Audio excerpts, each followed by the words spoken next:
Navajo Houses. By Cosmos Mindlef. Introduction. The account of the houses or hogans of the Navajo Indians which is presented here will be of interest to the student of architecture, it is believed, because data concerning such primitive types of house structures are quite rare. It is also thought to be of interest to the archaeologist and ethnologist as well as to the general reader, for it is well known that no one product of a people's art exhibits so clearly their mental attitude and their industrial status as the houses which they build. Much of the material here presented was obtained some 10 years ago, when the recent changes which have taken place in Navajo life had only just begun. Although the same processes are now employed in house construction as formerly, and although the same ceremonies are observed, they are not so universally nor so strictly adhered to as they were. The present tendency is such that in a comparatively short time the rules for the construction of a hogan which have been handed down through many generations and closely followed, and the elaborate ceremonies of dedication which formerly were deemed essential to the well-being of the occupants, will be so far modified as to be no longer recognizable, if, indeed, they are not altogether abandoned. Such being the case, even a bare record of the conditions which have prevailed for at least 2 centuries must be of value. As the architecture of a primitive people is influenced largely by the character of the country in which they live, a brief description of the Navajo reservation is deemed necessary. Similarly, the habits of life of the people, what a naturalist would term their life history, which in combination with the physical environment practically dictates their arts, is worthy of notice, for without some knowledge of the conditions under which a people live it is difficult, if not impossible, to obtain an adequate conception of their art products. The winter hogans are the real homes of the people, but as the form and construction of these are dictated by certain rules and a long line of precedents, supported by a conservatism which is characteristic of savage life, the summer shelters, which are largely exempt from such rules, are of considerable interest. Moreover, the effects of modern conditions and the breaking down of the old ideas should have some place in a discussion of this kind, if only for the hint afforded as to the future of the tribe. The elaborate ceremonies of dedication which in the old days always followed the construction of a house, and are still practiced, exhibit almost a new phase of Indian culture. The essentially religious character of the Indian mind, and his desire to secure for himself and for his family those benefits which he believes will follow from the establishment of a perfect understanding with his deities, in other words, from the rendering of proper homage to benignant deities and the propitiation of the maleficent ones, are exhibited in these ceremonies. The sketch of them which is here given, the songs which form a part of the ceremony, and the native explanations of some of the features will, it is believed, assist to a better understanding of Indian character. Finally, the rather full nomenclature of parts and elements of the house which forms the last section of this memoir will probably be of service to those who find in language hints and suggestions, or perhaps direct evidence, of the various steps taken by a people in the course of their development. As the writer is not competent to discuss the data from that point of view, it is presented here in this form for the benefit of those who are. Some suggestions of the derivation of various terms are given, but only as suggestions. Much of the material which is comprised in this report was collected by the late A. M. Stephen, who lived for many years among the Navajo. His high standing and universal popularity among these Indians gave him opportunities for the collection of data of this kind which have seldom been afforded to others. Some of the notes and sketches of Mr. Victor Mindlef, whose studies of Pueblo architecture are well known, have been utilized in this report. The author is indebted to Dr. Washington Matthews, the well-known authority on the Navajo Indians, for revising the spelling of native terms occurring throughout the text. In the present paper 2 spellings of the Navajo word for hut are used. The proper form is Kogan, but in and around the Navajo country it has become an adopted English word under the corrupt form Hogan. Thus nearly all the whites in that region pronounce and spell it, and many of the Indians, to be easily understood by whites, are pronouncing it lately in the corrupted form. Therefore, wherever the term is employed as an adopted English word, the form Hogan is given, but where it is used as part of a Navajo phrase or compound word the strictly correct form Kogan is preserved. An inverted comma following a vowel shows that the vowel is aspirated. An inverted comma following L shows that the L is aspirated in a peculiar manner, more with the side than with the tip of the tongue. Ng represents the nasalized form of N. G represents the Arabic gang. In other respects, the alphabet of the Bureau is followed. Description of the country. Description of the country. The Navajo Reservation comprises an extensive area in the extreme northeastern part of Arizona and the northwestern corner of New Mexico, Plate 82. The total area is over 11,000 square miles, of which about 650 square miles are in New Mexico. But it would be difficult to find a region of equal size and with an equal population where so large a proportion of the land is so nearly worthless. This condition has had an important effect on the people and their arts, and especially on their houses. Plate 82. 82. The region may be roughly characterized as a vast sandy plain, arid in the extreme, or rather as two such plains, separated by a chain of mountains running northwest and southeast. In the southern part of the reservation, this mountain range is known as the Choiskai Mountains, and here the top is flat and mesa-like in character, dotted with little lakes and covered with giant pines, which in the summer give it a park-like aspect. The general elevation of this plateau is a little less than 9,000 feet above the sea and about 3,000 feet above the valleys or plains east and west of it. The continuation of the range to the northwest, separated from the Choiskai only by a high pass, closed in winter by deep snow, is known as the Tunica Mountains. The summit here is a sharp ridge with pronounced slopes, and is from 9,000 to 9,400 feet high. On the west there are numerous small streams, which, rising near the summit, course down the steep slopes and finally discharge through Canyon Shea into the Great Chinle Valley, which is the western of the two valleys referred to above. The eastern slope is more pronounced than the western, and its streams are so small and insignificant that they are hardly worthy of mention. Still farther to the northwest, and not separated from the Tunica except by a drawing in or narrowing of the mountain mass, with no depression of the summit, is another part of the same range, which bears a separate name. It is known as the Lukachukai Mountains. Here something of the range character is lost, and the uplift becomes a confused mass, a single great pile, with a maximum altitude of over 9,400 feet. Northwest of this point the range breaks down into Chinle Valley, but directly to the north is another uplift, called the Carrizo Mountains. It is a single mass, separated from the range proper by a comparatively low area of less than 7,000 feet altitude, while the Carrizo itself is over 9,400 feet above the sea. The western and northwestern parts of the reservation might also be classed as mountainous. Here there is a great mesa or elevated tableland, cut and gashed by innumerable canyons and gorges, and with a general elevation of 7,500 to 8,000 feet. Throughout nearly its whole extent it is impassable to wagons. The valleys to which reference has been made are the Chinle on the west and the Chaco on the east of the principal mountain range described. Both run nearly due north, and the former has a fall of about 2,000 feet from the divide, near the southern reservation line, to the northern boundary, a distance of about 85 miles. Chaco Valley heads farther south and discharges into San Juan River within the reservation. It has less fall than the Chinle. Both valleys are shown on the maps as occupied by rivers, but the rivers materialize only after heavy rains.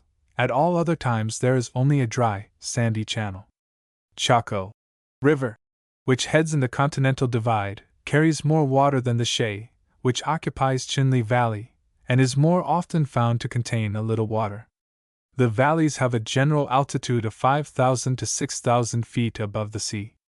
The base of the mountain range has an average breadth of only 12 or 15 miles, and it is a pronounced impediment to east and west communication. It is probably on this account that the Navajo are divided into two principal bands, under different leaders. Those of one band seldom travel in the territory of the other. The Navajo of the West, formerly commanded by old Ganamucho, now deceased, have all the advantages in regard to location, and on the whole are a finer body of men than those of the East. On the west the mountains break down into Chinle Valley by a gradual slope, near the summit quite steep, then running out into tablelands and long foothills.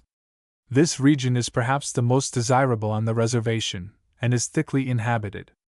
On the east the mountains descend by almost a single slope to the edge of the approximately flat Chaco Valley.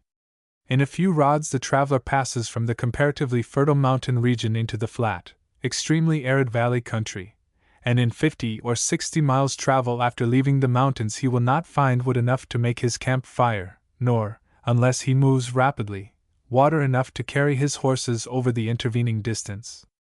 Throughout the whole region great scarcity of water prevails. In the large valleys during most of the year there is none, and it is only in the mountain districts that there is a permanent supply, but their life is almost impossible during the winter. This condition has had much to do with the migratory habits of the people, or rather with their frequent moving from place to place, for they are not a nomadic people as the term is usually employed. This is one of the reasons why the Navajo have no fixed habitations. San Juan River forms a short section of the northeastern boundary of the Navajo country, and this is practically the only perennial stream to which they have access. It is of little use to them, however, as there are no tributaries from the southern or reservation side, other than the Chaco and Shay rivers, which are really merely drainage channels and are dry during most of the year. The eastern slope of the mountain range gives rise to no streams, and the foot of the range on that side is as dry and waterless as the valley itself. One may travel for 20 miles over this valley and not find a drop of water. Except at Sulphur Springs, warm volcanic springs about 30 miles south of the San Juan, the ordinary traveler will not find sufficient water between the foot of the mountains and the river, a distance of over 50 miles. Such is the character of Chaco Valley. But the Indians know of a few holes and pockets in this region which yield a scanty supply of water during parts of the year, and somewhere in the vicinity of these pockets will be found a hogan or two. Chaco Wash or River, like most of the large drainage channels of this country, has a permanent underflow, and by digging wells in the dry, sandy bed it is often possible to obtain a limited supply of water.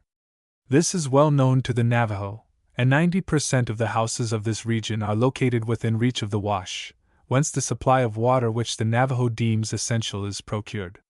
On the western slope of the mountains and in the canyons and cliffs of the high tablelands which form the western part of the reservation, the water supply, while still scanty, is abundant as compared with the eastern part.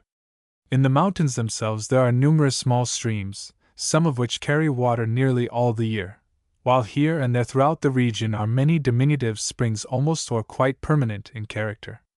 Most of the little streams rise near the crest of the mountains and, flowing westward, are collected in a deep canyon cut in the western slope, whence the water is discharged into Chinle Valley, and traversing its length in the so-called Rio de Shay, finally reaches San Juan River.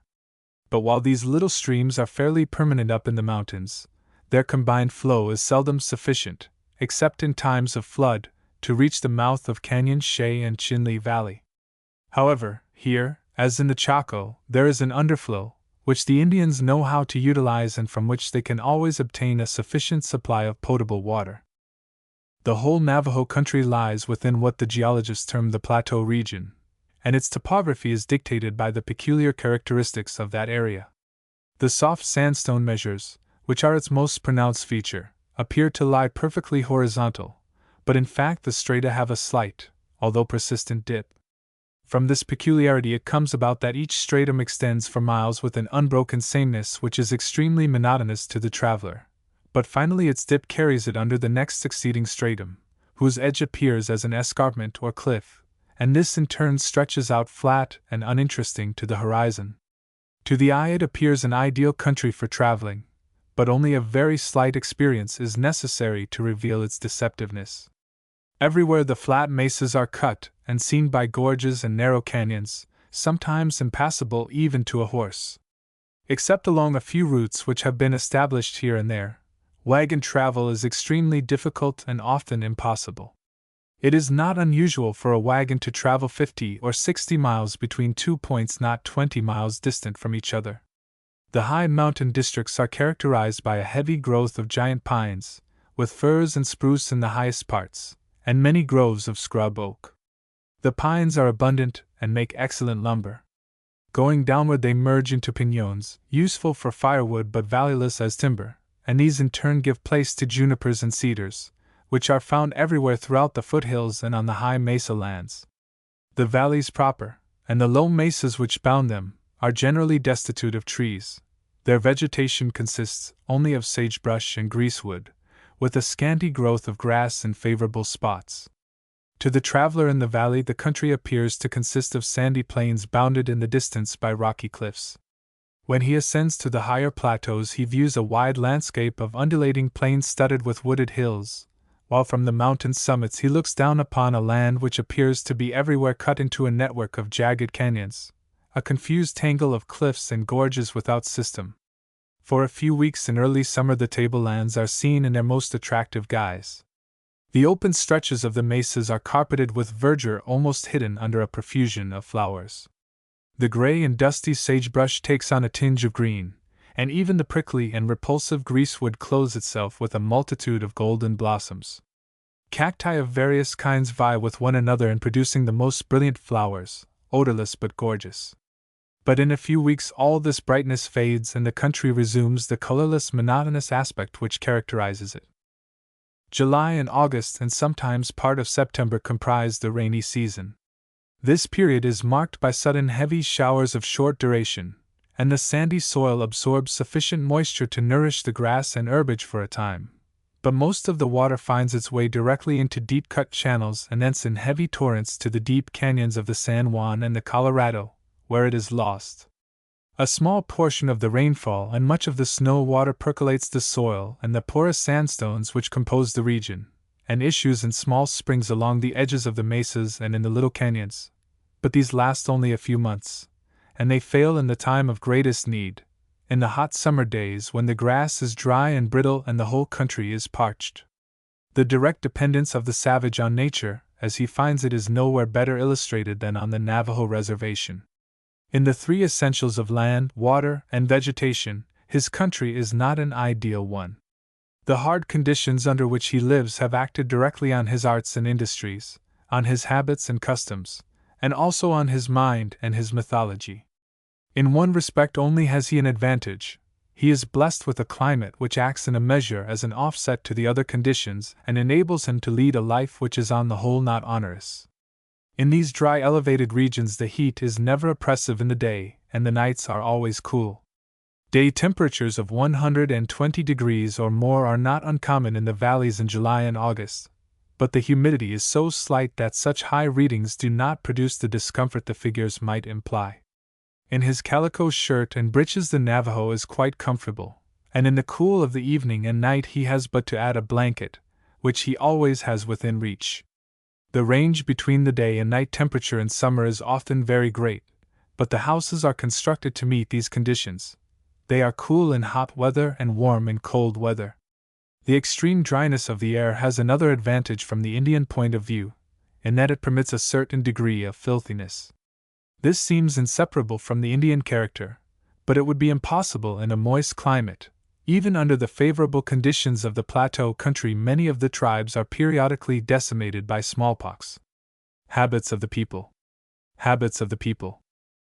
The habits of a people, which are to a certain extent the product of the country in which they live, in turn have a pronounced effect on their habitations. New Mexico and Arizona came into the possession of the United States in 1846, and prior to that time the Navajo lived chiefly by war and plunder. The Mexican settlers along the Rio Grande and the Pueblo Indians of the same region were the principal contributors to their welfare, and the thousands of sheep and horses which were stolen from these people formed the nucleus or starting point of the large flocks and herds which constitute the wealth of the Navajo today.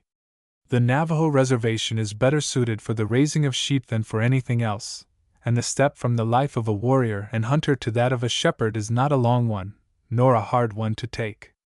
Under the stress of necessity, the Navajo became a peaceable pastoral tribe, living by their flocks and herds, and practicing horticulture only in an extremely limited and precarious way. Under modern conditions, they are slowly developing into an agricultural tribe, and this development has already progressed far enough to materially affect their house structures. But in a general way it may be said that they are a pastoral people, and their habits have been dictated largely by that mode of life. Every family is possessed of a flock of sheep and goats, sometimes numbering many thousands, and a band of horses, generally several hundreds, in a few instances several thousands. In recent times many possess small herds of cattle, the progeny of those which strayed into the reservation from the numerous large herds in its vicinity, or were picked up about the borders by some Navajo whose thrift was more highly developed than his honesty. The condition of the tribe, as a whole, is not only far removed from hardship, but may even be said to be one of comparative affluence. Owing to the scarcity of grass over most of the country, and the difficulty of procuring a sufficient supply of water, the flocks must be moved from place to place at quite frequent intervals. This condition more than any other has worked against the erection of permanent houses. Yet the Navajo are by no means nomads, and the region within which a given family moves back and forth is extremely circumscribed. In a general way, the movements of a family are regulated by the condition of the grass and the supply of water. In a dry season, many of the small springs cease to flow at an early date in the summer. Moreover, if a flock is kept too long in one locality, the grass is almost destroyed by close cropping, forcing the abandonment of that particular place for 2 or 3 years. When this occurs, the place will recover and the grass become good again if left entirely undisturbed for several years. The usual practice is to take the flocks up into the mountains or on the high plateaus during the summer, quartering them near some spring or small stream, and when the snow comes they are moved down to the lower foothills or out into the valleys. In the winter both shepherds and sheep depend on the snow for their water supply, and by this means an immense tract of country, which otherwise would be a perfect waste, is utilized. As the snow disappears from the valleys, the flocks are gradually driven back again into the mountains. The heavy fall of snow in the mountains and its slow melting in spring makes that region far more fertile and grassy than the valleys, and were it possible to remain there throughout the year, doubtless many families would do so. As it is, however, the feed is covered too deeply for the sheep to reach it, and during several months heavy snowdrifts make communication very difficult and at times impossible. In a few favored localities, usually small, well-sheltered valleys here and there in the mountains, some families may remain throughout the winter, but as a rule, at the first approach of the cold season and before the first snow flies there is a general exodus to the low-lying valleys and the low mesa regions, and the mountains are practically abandoned for a time. During the rainy season, pools and little lakes of water are formed all over the flat country, lasting sometimes several weeks. Advantage is taken of the opportunity thus afforded, and the flocks are driven out on the plains and grazed in the vicinity of the water so long as the supply holds out. But as this is seldom prolonged more than a few weeks, it is not surprising that the house erected by the head of the family should be of a very temporary nature. In fact, the most finished house structures of these people must be temporary rather than permanent so long as the conditions sketched above prevail. In other words, so long as they depend principally on their sheep. Another result of these conditions is that each family lives by itself, and, as it were, on its own ground. Large communities are impossible, and while there are instances where 8 or 10 families occupy some place of exceptionally favorable location, these are rare. In fact, to see even 3 or 4 hogans together is remarkable. There are perhaps more hogans in Canyon Shea than in any other one locality, but the people who live here are regarded by the other Navajo as poor, because they own but few sheep and horses and depend principally on horticulture for their subsistence. Incidentally, it may be stated that horses are well esteemed by the Navajo as an article of food, and that the large herds which some of them own are not so wholly useless as they appear to the casual traveler. Canyon Shea, which the Navajo called Seji, contains several small streams and numerous patches of arable land on the bottoms. The conditions here are exceptionally favorable for horticulture. Indeed, the numerous remains of cliff dwellings which are found in the canyon would show this if other evidence were lacking. It has long been famous among the Navajo as the horticultural center of the tribe, and for its peach crops, derived from thousands of trees planted in sheltered nooks.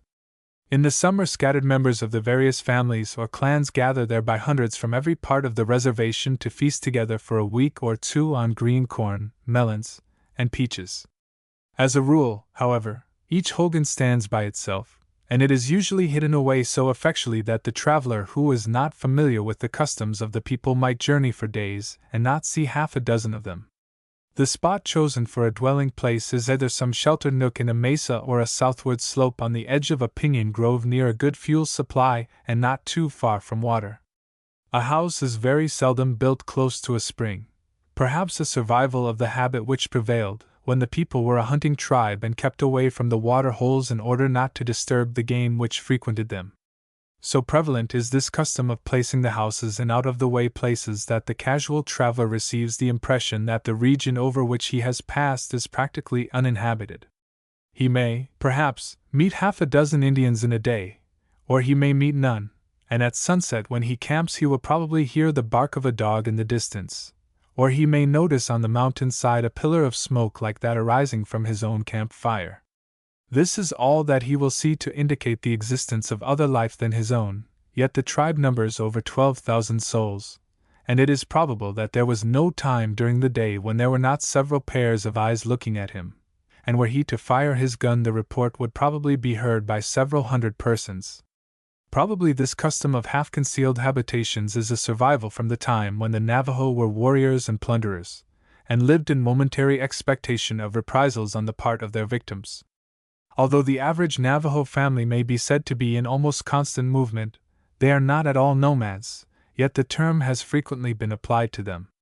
Each family moves back and forth within a certain circumscribed area, and the smallness of this area is one of the most remarkable things in Navajo life. 90% of the Navajo one meets on the reservation are mounted and usually riding at a gallop, apparently bent on some important business at a far distant point.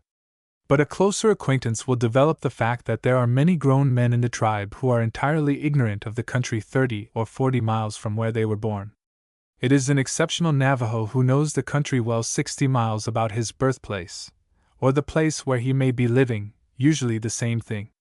It is doubtful whether there are more than a few dozens of Navajo living west of the mountains who know anything of the country to the east, and vice versa. This ignorance of what we may term the immediate vicinity of a place is experienced by every traveler who has occasion to make a long journey over the reservation and employs a guide. But he discovers it only by personal experience, for the guide will seldom admit his ignorance and travels on, depending on meeting other Indians living in that vicinity who will give him the required local knowledge. This peculiar trait illustrates the extremely restricted area within which each nomad family lives.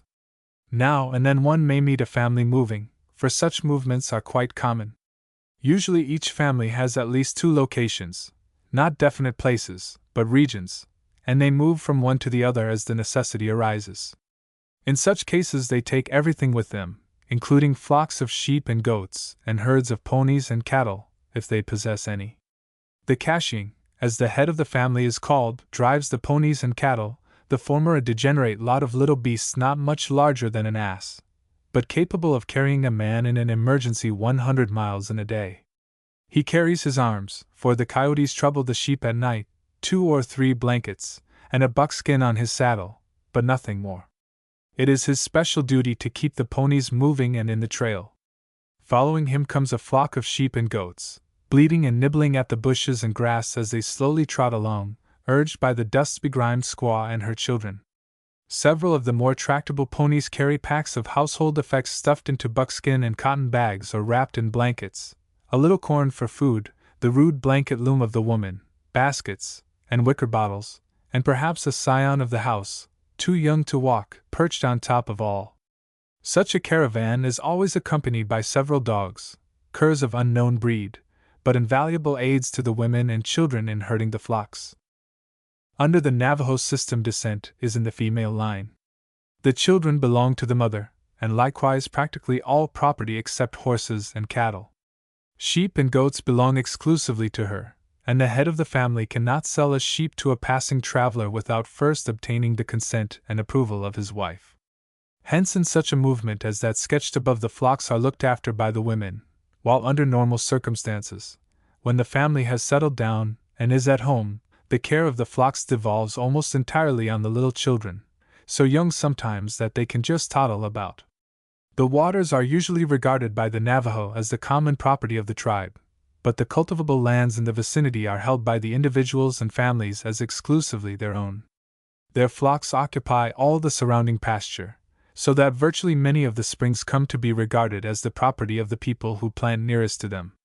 In early times, when the organization of the people into clans was more clearly defined, a section of territory was parceled out and held as a clan ground, and some of the existing clans took their names from such localities.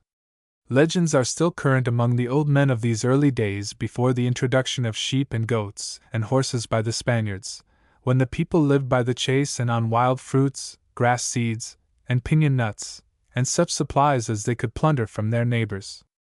Indian corn or maize was apparently known from the earliest time, but so long as plunder and the supply of game continued sufficient, little effort was made to grow it.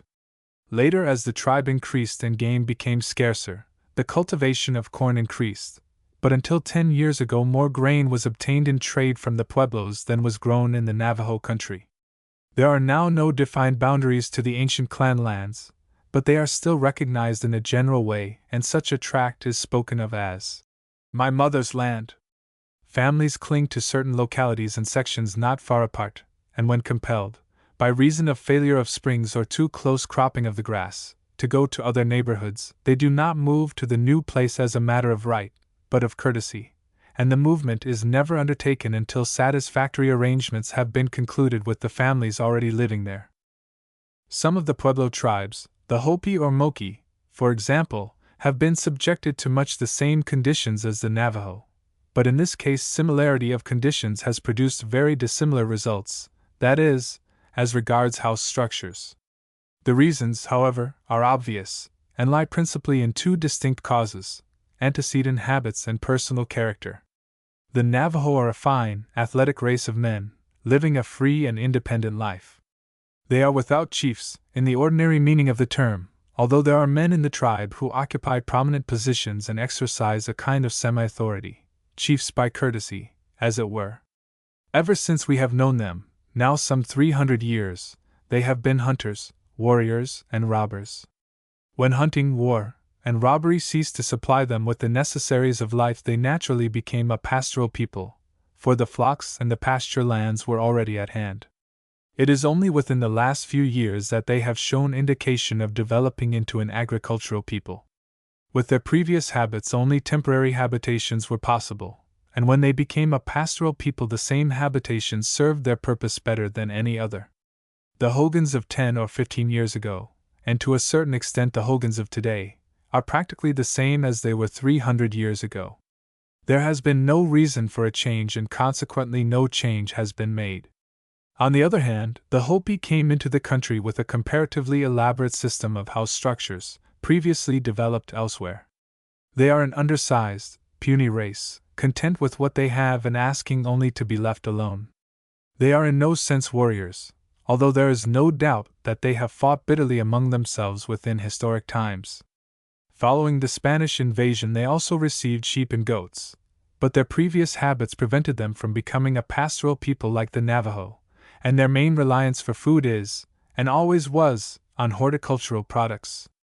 Living, as they did, in fixed habitations and in communities, the pastoral life was impossible to them, and their marked timidity would prevent the abandonment of their communal villages.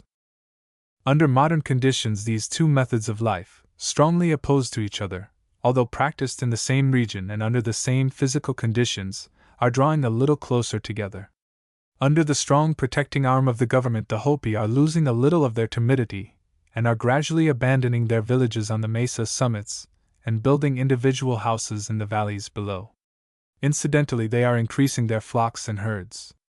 On the other hand, under the stress of modern conditions, the Navajo are surely, although very slowly, turning to agriculture, and apparently show some disposition to form small communities. Their flocks of sheep and goats have decreased materially in the last few years, a decrease due largely to the removal of the duty on wool and the consequent low price they obtain from the traders for this staple article of their trade. In both cases, the result, so far as the house structures are concerned, is the same. The houses of the people, the homes we have always had, as they put it, are rapidly disappearing, and the examples left today are more or less influenced by ideas derived from the whites. Among the Navajo, such contact has been very slight, but it has been sufficient to introduce new methods of construction, and in fact new structures, and it is doubtful whether the process, and the ritual later described, could be found in their entirety today. Many of the modern houses of the Navajo in the mountainous and timbered regions are built of logs, sometimes hewn. These houses are nearly always rectangular in shape, as also are all of those built of stone masonry in the valley regions. There is a peculiar custom of the Navajo which should be mentioned, as it has had an important influence on the house-building practices of the tribe, and has done much to prevent the erection of permanent abodes. This is the idea of the Tsindi Hogan. When a person dies within a house, the rafters are pulled down over the remains and the place is usually set on fire. After that, nothing would induce a Navajo to touch a piece of the wood or even approach the immediate vicinity of the place. Even years afterwards, such places are recognized and avoided. The place and all about it are the especial locale of the Tsindi, the shade, or spirit, of the departed. These shades are not necessarily malevolent, but they are regarded as inclined to resent any intrusion or the taking of any liberties with them or their belongings. If one little stick of wood from a Tsindi Hogan is used about a campfire, as is sometimes done by irreverent whites, not an Indian will approach the fire, and not even under the greatest necessity would they partake of the food prepared by its aid. This custom has had much to do with the temporary character of the Navajo houses, for men are born to die, and they must die somewhere. There are thousands of these Tsindi Hogans scattered over the reservation, not always recognizable as such by whites, but the Navajo is unerring in identifying them. He was not inclined to build a fine house when he might have to abandon it at any time, although in the modern houses alluded to above he has overcome this difficulty in a very simple and direct way. When a person is about to die in one of the stone or log houses referred to, he is carried outside and allowed to die in the open air. The house is thus preserved. Legendary and actual winter hogans. Legendary and actual winter hogans.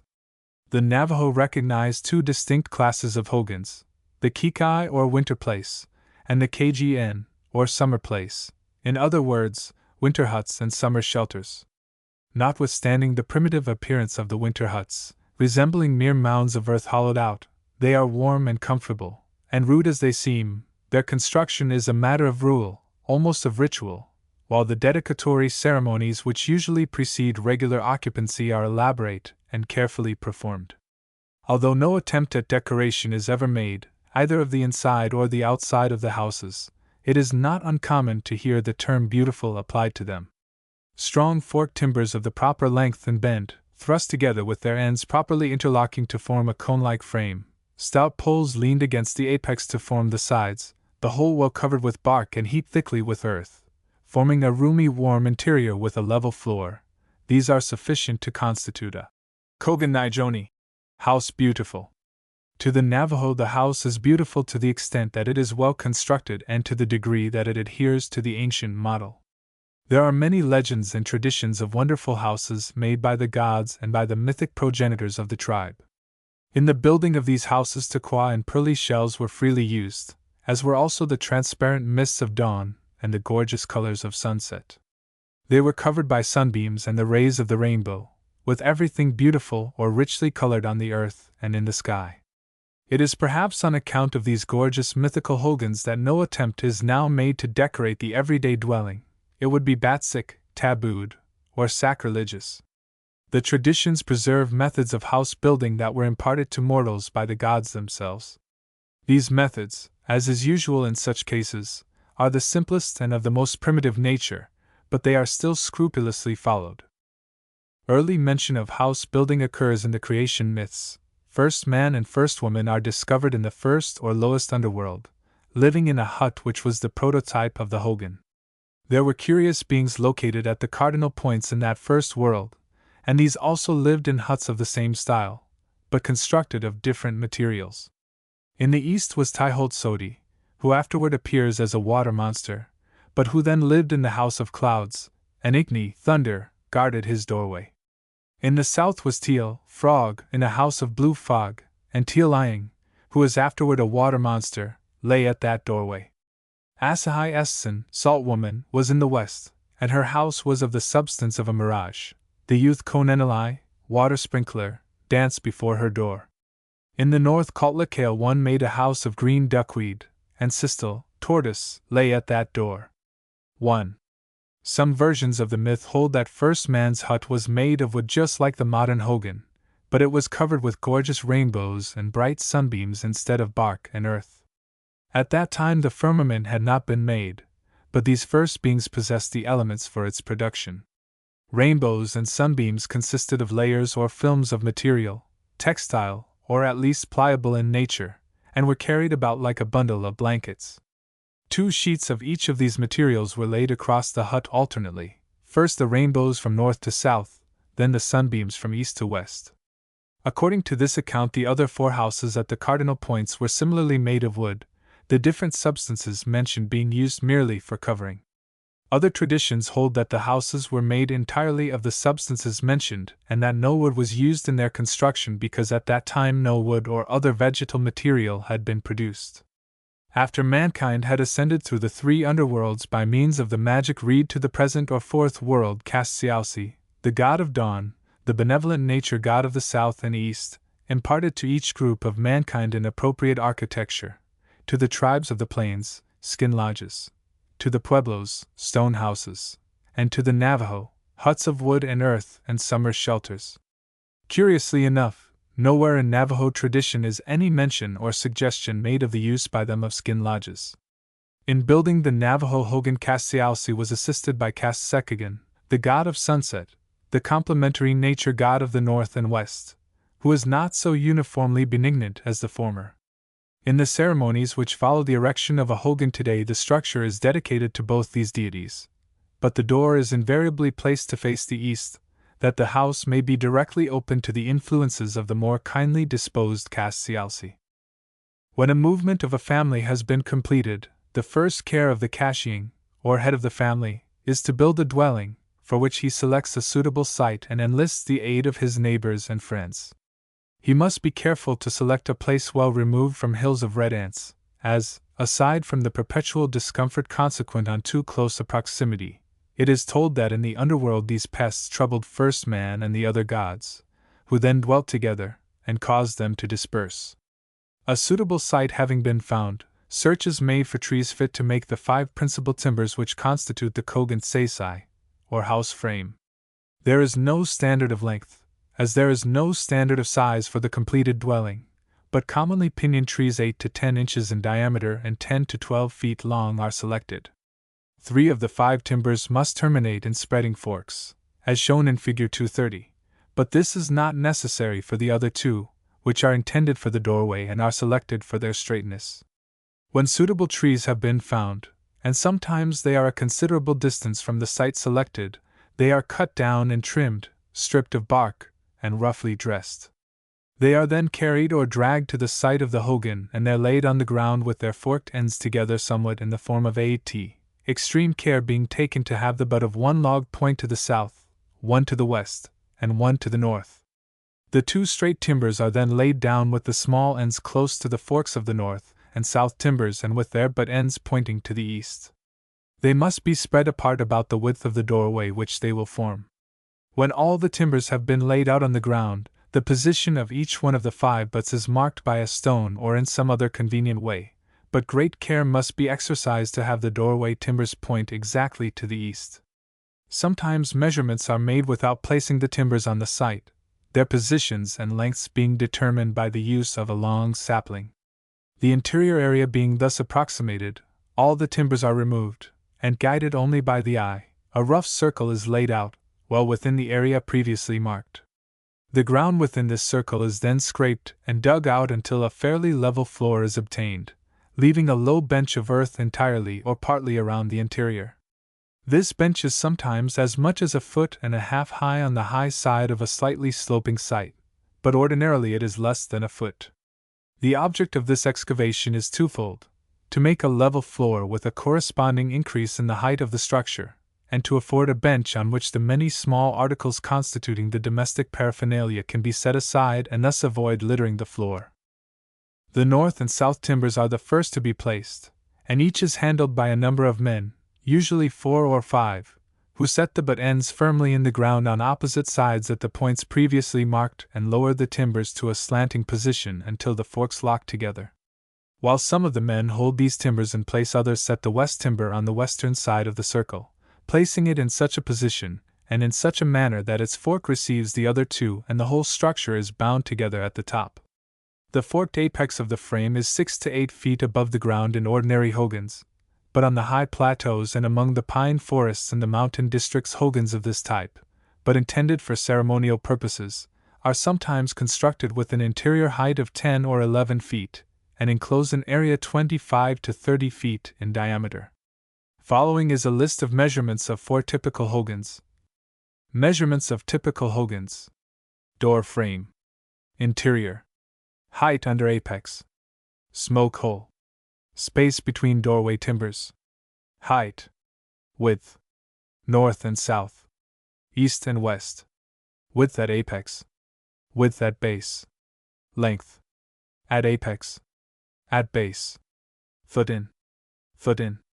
Foot in. Foot in. Foot in. Foot in. Foot in.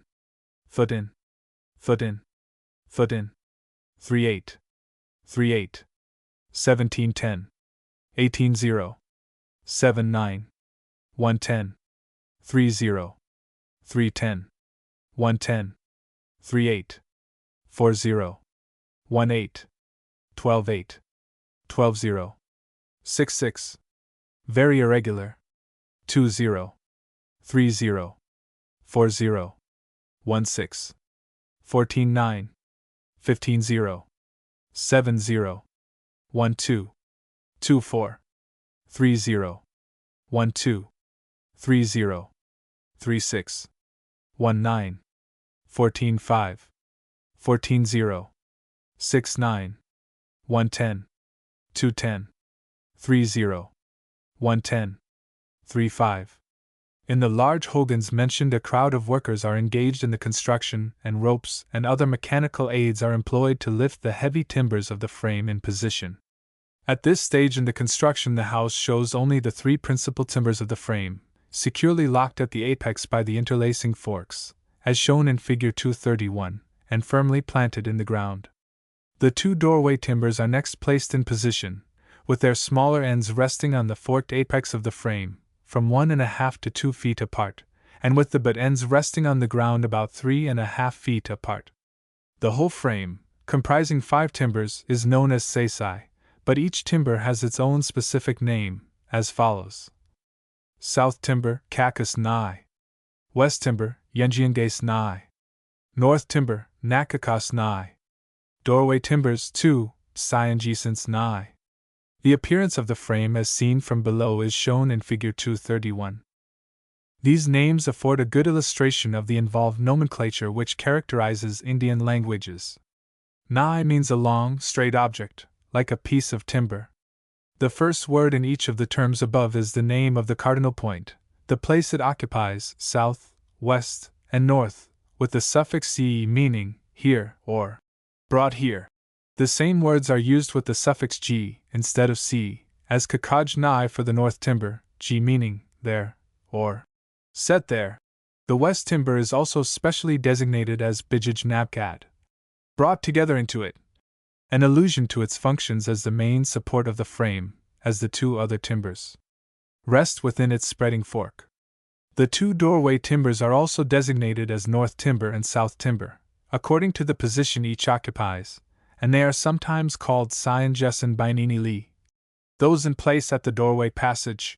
A full nomenclature of hogan construction will be found in another section. When the tseisai, or frame of 5 timbers, is completed, the sides are filled with smaller timbers and limbs of pinyon and cedar, the butt ends being set together as closely as possible on the ground and from 6 to 12 inches outside of the excavated area previously described. The timbers and branches are laid on as flat as possible, with the upper ends leaning on the apex or on each other. The intervening ledge thus formed in the interior is the bench previously mentioned, and aside from its convenience, it adds materially to the strength of the structure. While the sides are being enclosed by some of the workers, a door frame is constructed by others. This consists simply of 2 straight poles with forked tops driven into the ground at the base of and close inside of the doorway timbers, as shown in Figure 232. When in place, these poles are about 4 feet high, set upright, with a straight stick resting in the forks, as shown clearly in Plate 84. Another short stick is placed horizontally across the doorway timbers at a point about 3.5 feet below the apex, at the level of and parallel with the cross stick of the door frame. The space between this cross stick and the apex is left open to form an exit for the smoke. Sometimes, when the hogan is unbearably smoky, a rough chimney-like structure, consisting of a rude crib work, is placed about this smoke hole. Such a structure is shown in Plate 83. Plate 84. 84. 83. The doorway always has a flat roof formed of straight limbs or split poles laid closely together, with one end resting on the crosspiece which forms the base of the smoke hole and the other end on the crosspiece of the door frame. The whole doorway structure projects from the sloping side of the hogan, much like a dormer window. Sometimes the doorway roof is formed by a straight pole on each side of the smoke hole crosspiece to the crosspiece of the door frame, supporting short sticks laid across and closely together with their ends resting on the two poles. This style of doorway is shown in Plate 84. 84. The sides of the projecting doorway, that is, the spaces between the roof and the sloping doorway timbers, are filled in with small sticks of the required length. Sometimes the ends of these sticks are bound in place with twigs of yucca, being made fast to the door frame, but generally they are merely set in or made to rest against the outer roof covering. Usually the larger timbers are roughly dressed on the sides toward the interior of the hut, and the smaller poles also are stripped of bark and rough-hewn. The entire structure is next covered with cedar bark, all the interstices are filled with it, and an upper or final layer is spread with some regularity and smoothness.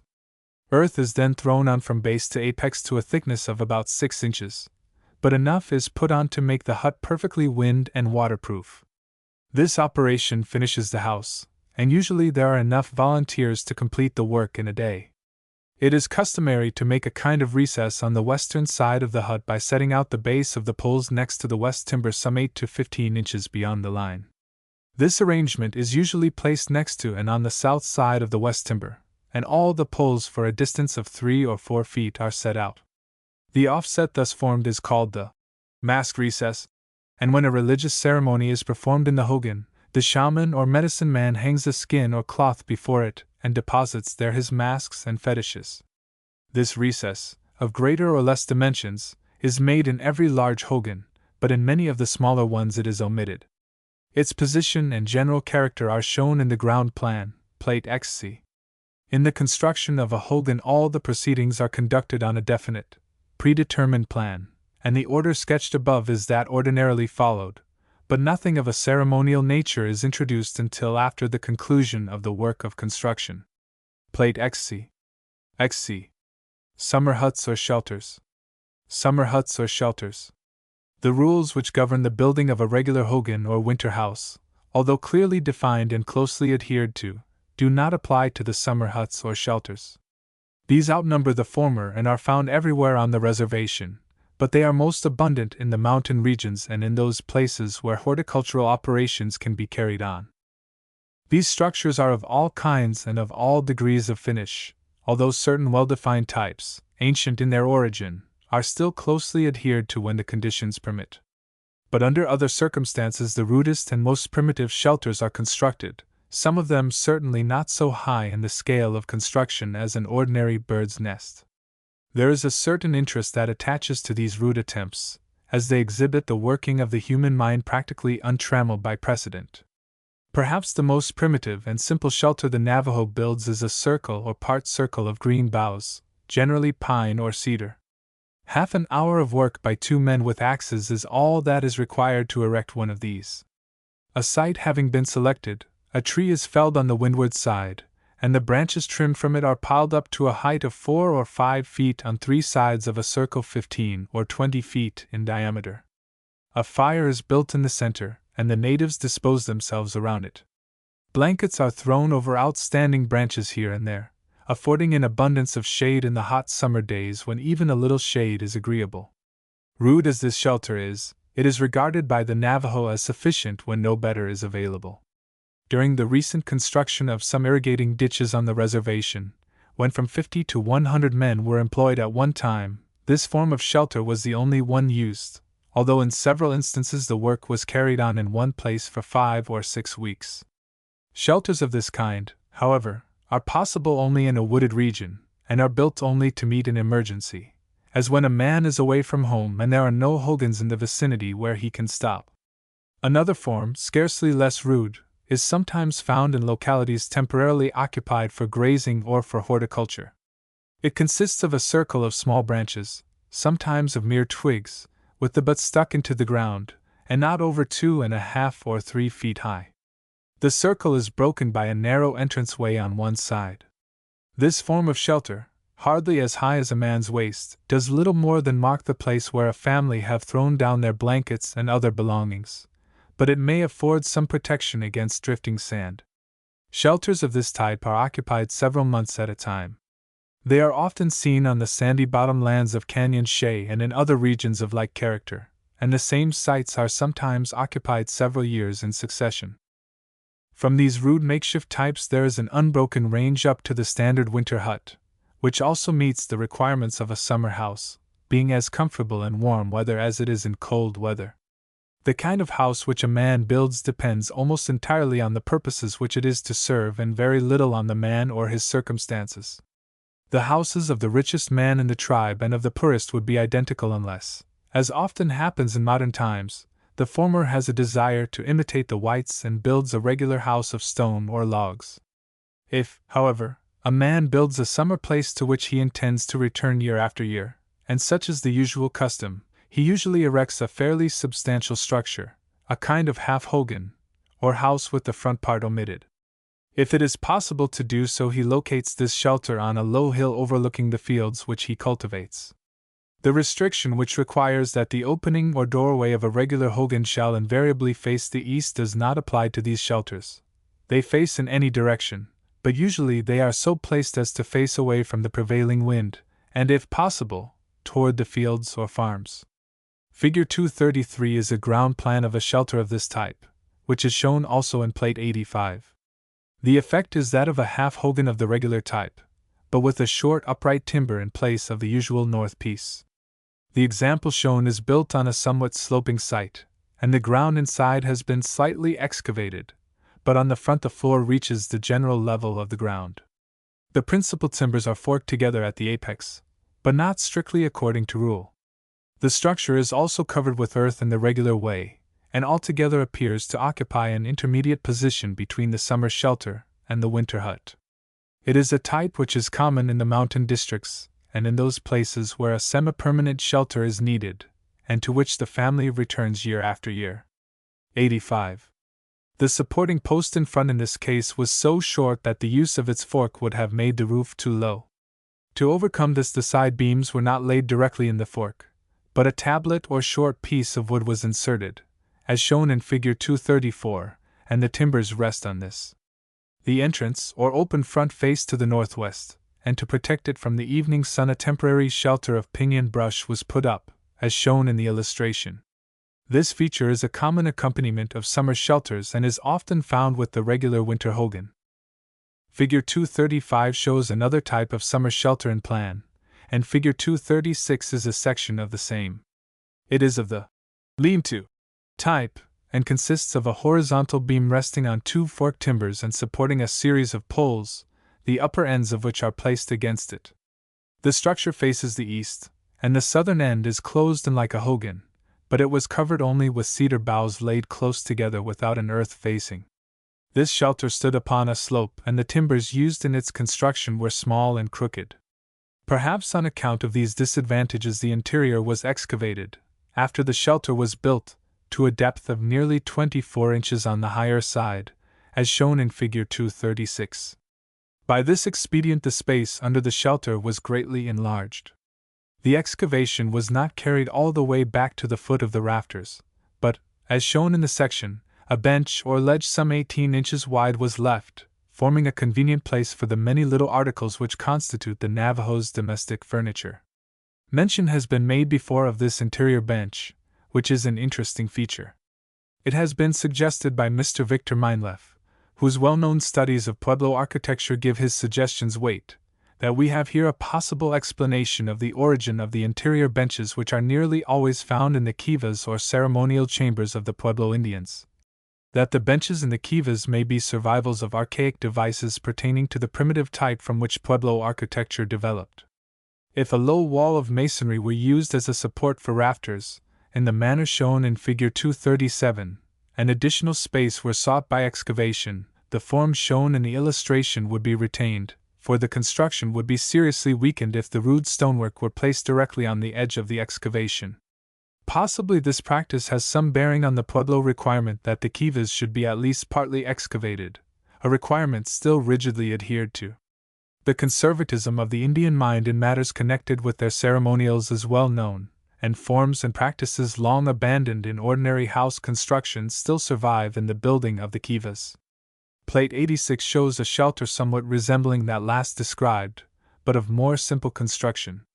Here the main crosspiece which forms the front of the shelter is supported by forked upright timbers, as in the previous example, and here also the fork of the main upright is too large and has been filled in. 86.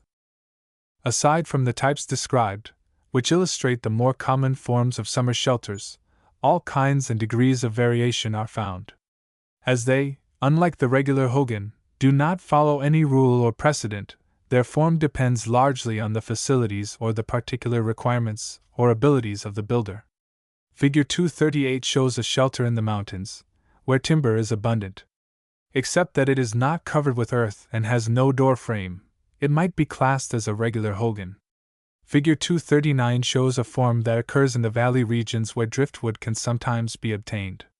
It is closely related to the lean-to type, but it is formed partly by excavating the side of a hill and is well covered with earth. It will be noticed that the front is partly closed by logs leaned against it, and resting against the front crosspiece or ridgepole. Figure 240 shows a type which is common in the valleys where timber is scarce and difficult to procure.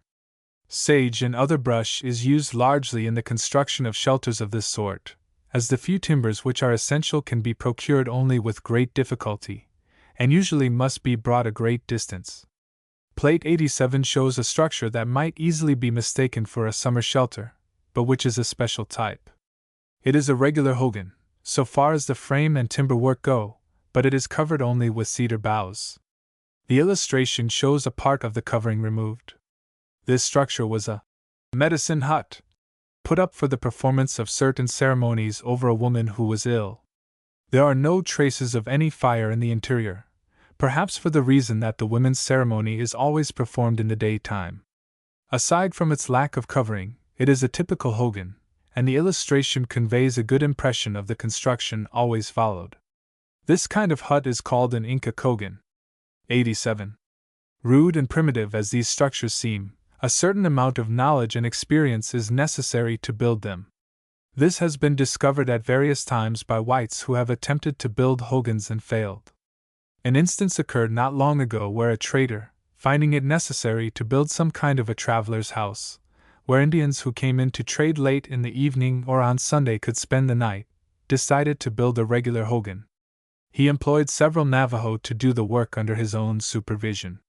The result was a failure, for, either on account of too much slope to the sides or for other reasons, the hogan does not remain in good order, and constant work on it is necessary to maintain it in a habitable condition. Sweat houses. Sweat houses. All over the reservation there are hundreds of little structures which are miniature models, as it were, of the hogans, but they lack the projecting doorway.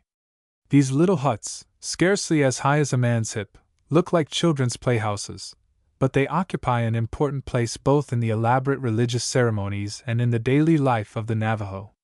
They are the sweat houses, called in the Navajo language kotisi, a term probably derived from kakotsil, sweat, and insinotisi, the manner in which fire is prepared for heating the stones placed in it when it is used. The structure is designed to hold only one person at a time, and he must crawl in and squat on his heels with his knees drawn up to his chin. In the construction of these little huts a frame is made of 3 boughs with forked ends, and these have the same names as the corresponding timbers in a hogan. They are placed, as in the hogan, with the lower ends spread apart like a low tripod. 2 straight sticks leaned against the apex form a narrow entrance, which, as in the hogan, invariably faces the east. Numerous other sticks and boughs enclose the frame, and enough bark and earth are laid on to make the structure practically airtight when the entrance is closed. When the place is to be used, a fire is made close beside it, and in this fire numerous stones are heated. The patient to be treated is then stripped, placed inside the little hut, and given copious draughts sometimes of warm or hot water. The nearly red-hot stones are rolled in beside him, and the entrance is closed with several blankets, forming in fact a hot air bath. In a short time the air in the interior rises to a high temperature, and the subject sweats profusely. When he is released he rubs himself dry with sand, or if he be ill and weak he is rubbed dry by his friends. This ceremony has a very important place in the medicine man's therapeutics, for devils as well as diseases are thus cast out. But aside from their religious use, the Kotisi are often visited by the Indians for the cleansing and invigorating effect of the bath, with no thought of ceremonial. The Navajo, as a race or individually, are not remarkable for cleanliness, but they use the Kotisi freely. During the Yebetkai dance or ceremony 4 Kotisi are set around the songhouse, about 40 yards distant from it, one at each cardinal point. The Kekalai, or chief medicine man, sweats the patient in them on 4 successive mornings, just at dawn, beginning with the east and using one each morning. The Kotisi on the east is merely an uncovered frame, and after the patient enters it, and hot stones have been rolled in, it is covered with many blankets, and a large buckskin is spread over all. On this skin the Kekalai sprinkles iron ochres and other colored sands in striated bands, symbolic of the rainbow and sunbeams which covered the early mythic houses. He and his assistants stand near the hut shaking rattles and singing a brief song to cast Sagini, at the conclusion of which the patient is released. The initial spark of the fire used at these ceremonies and for all religious purposes is obtained by friction, and is regarded as essentially different from fire produced by flint and steel or otherwise, because the first spark of friction fire was brought from Kast-Sagini, who is the god of the underworld fire.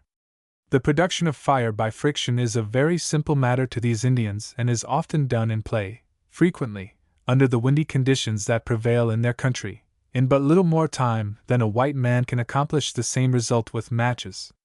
For this purpose they often use the dry, brittle stalks of the common beweed, Cleome pungens. The drill, which is whirled between the palms of the hands, consists of a stalk perhaps 1/4 of an inch in diameter. This is made to revolve on the edge of a small notch cut into a larger stalk, perhaps an inch in diameter. A pinch of sand is sometimes placed under the point of the drill, the rapid revolution of which produces a fine powder. This powder runs down the notch or groove, forming a little pile on the ground.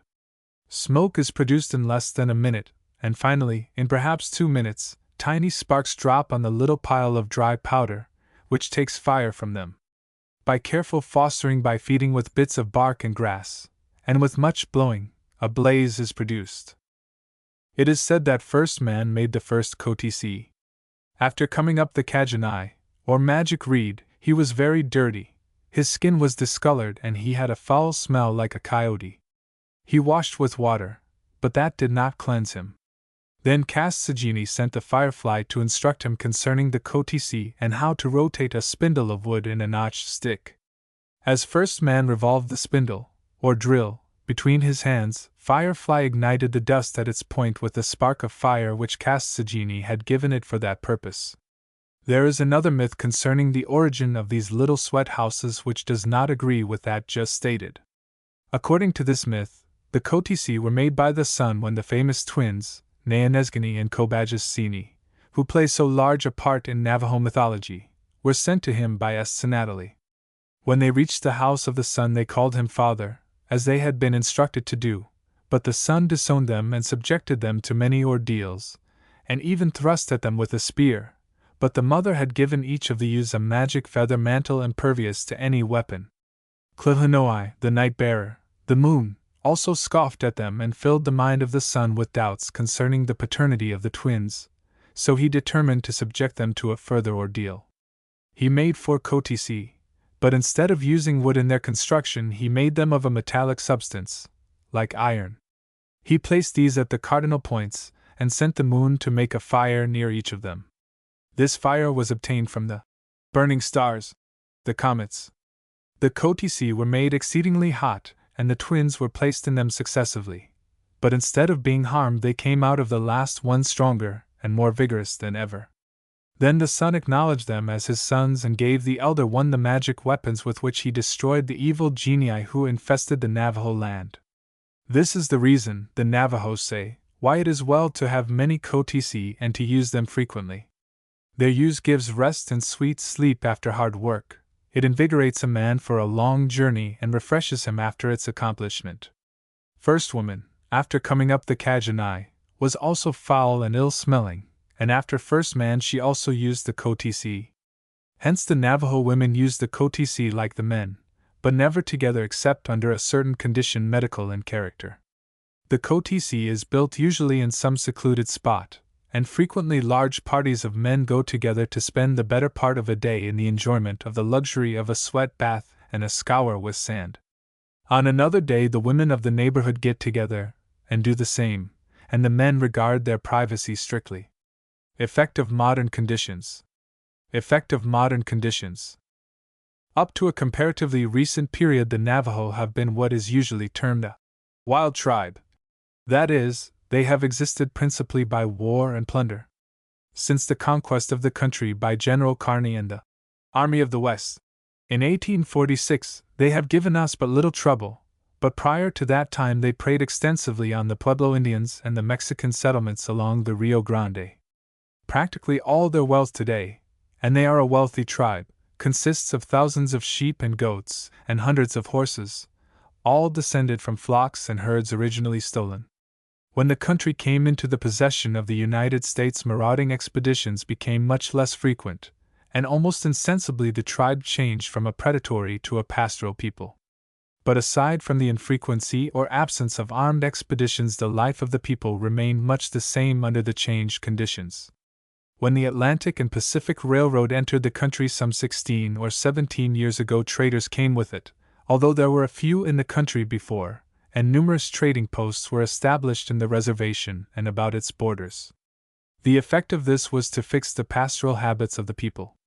Wool and pelts were exchanged for flour, sugar, and coffee, and for calico prints and dyes, and gradually a demand for these articles was established. The men looked after their herds of horses and took very good care of the few cattle that drifted into the reservation. The women attended to their domestic duties and, with the aid of the children, took care of the sheep and goats, which, according to long-established custom, belonged exclusively to them. Agriculture was practically unknown. But with the removal of the duty on wool, a new era opened for the Navajo. The price of wool fell to about one-half of the former figure, and a flock of sheep no longer furnished the means for procuring the articles which had grown to be necessities. The people were gradually but surely forced to horticulture to procure the means of subsistence. It is this tendency which is especially destructive of the old house-building ideas, and which will eventually cause a complete change in the houses of the people. Recently the tendency has been emphasized by the construction, under governmental supervision, of a number of small irrigating ditches in the mountain districts. The result of these works must be eventually to collect the Navajo into small communities, and practically to destroy the present pastoral life and replace it with new and, perhaps, improved conditions. But many of the arts of the Navajo, and especially their house building, grew out of and conformed to the old methods of life. It is hardly to be supposed that they will continue under the new conditions, and in fact, pronounced variations are already apparent. Up to 10 years ago there was so little change that it might be said that there was none. Since then the difference can be seen by everyone. Should the price of wool rise in the near future, the change that has been suggested might be checked, but it has received such an impetus that the Navajo will always henceforth pay much more attention to horticulture than they have in the past, and this means necessarily a modification in the present methods of house building. The average Navajo farm, and almost every adult male now has a small garden patch, comprises less than half an acre, while 2 acres is considered a large area to be worked by one family at one time. One result of this industrial development of the people is an increased permanency of dwellings.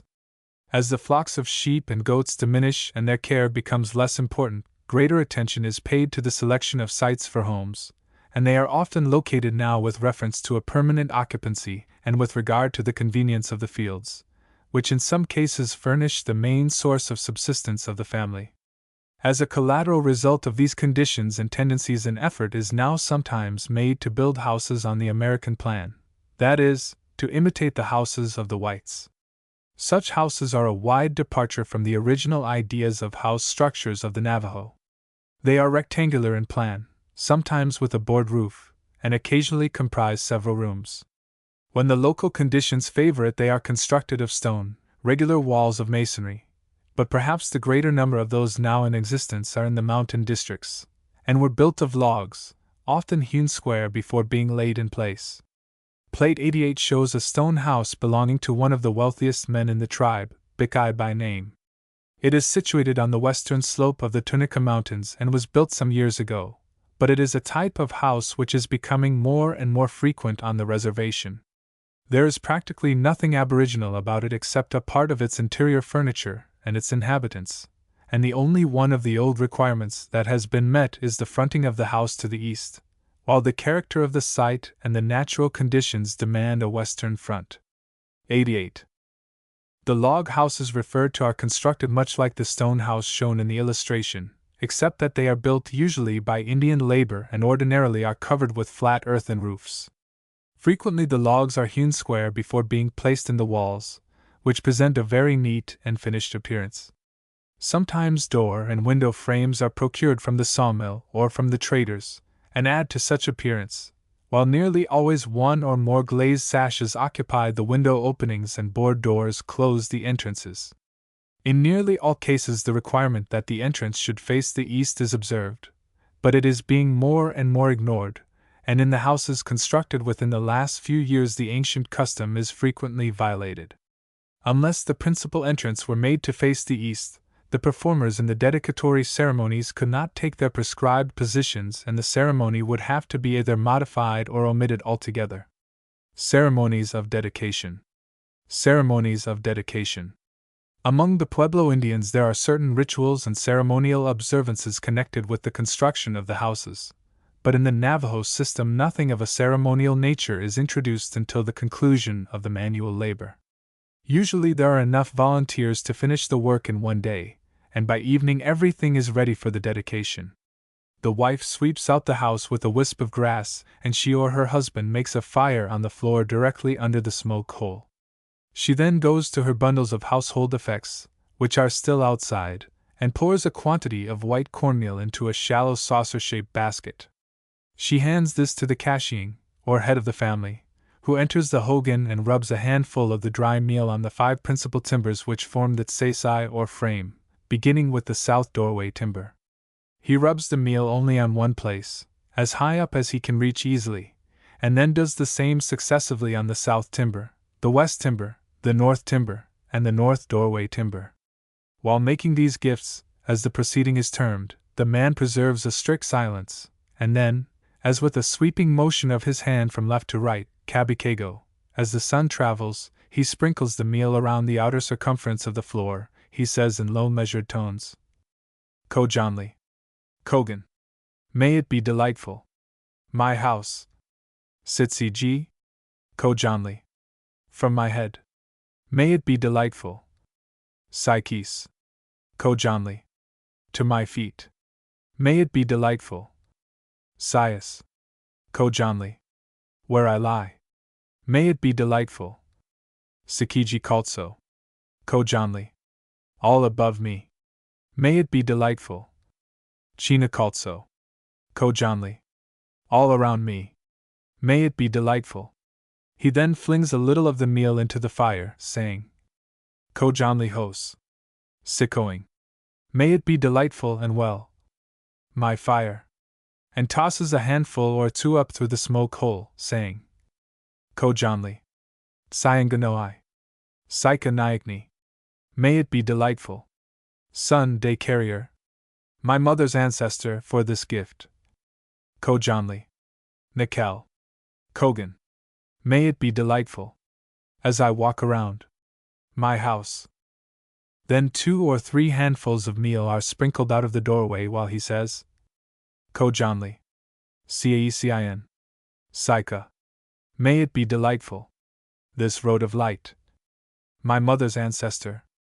The woman then makes an offering to the fire by throwing a few small handfuls of meal upon it, and as she sprinkles it she says in a subdued voice, Ko Janli.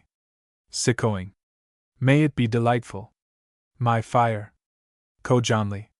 Called Sini. Called Sojahos. May it be delightful.